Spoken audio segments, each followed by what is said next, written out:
ഗിരിജാമ്മ കിച്ചണിലേക്ക് എല്ലാവർക്കും സ്വാഗതം.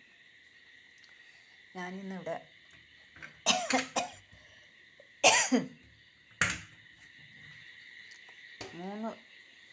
ഇതുപോലത്തെ 3 പഴം എടുത്തിട്ടുണ്ട്.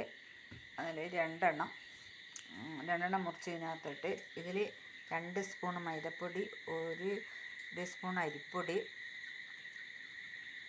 1/4 സ്പൂൺ പഞ്ചസാര, ഒരു നുള്ളു മഞ്ഞൾ അതും കൂടെ കലക്കിയതായത് മാവ്. അതിൽ 2 പഴം മുറിച്ചിട്ടത് അതിൽ പഴം പിരിയാക്കാം.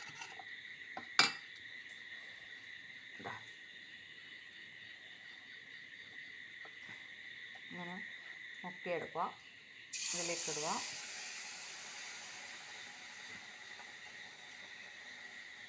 മുക്കിയെടുക്കുക, അതിലേക്ക് ഇടുക.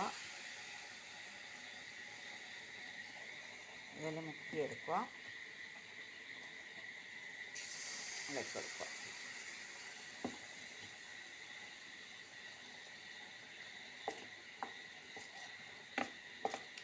രണ്ടാക്കേ വേണ്ടു, അതുകൊണ്ട് 2 പഴം എടുത്തിട്ടുള്ളൂ. 3 9 കഷ്ണം, 6 കഷ്ണം. ഒരു പഴം എടുത്തില്ല, ഒരു പഴം ഇവിടെ ഉണ്ട്. ഇതേപോലത്തെ 2 പഴം എടുത്തത്. പഴംപൊരി ഇവിടെ റെഡി ആയിട്ടുണ്ട്. ഈ വീഡിയോ ഇഷ്ടമായെങ്കിൽ എല്ലാവരും സബ്സ്ക്രൈബ് ചെയ്യുക, ലൈക്ക് ചെയ്യുക, ഷെയർ ചെയ്യുക. അടുത്ത വീഡിയോ ആയിട്ട് വീണ്ടും വരാം. എല്ലാവർക്കും ബായ്.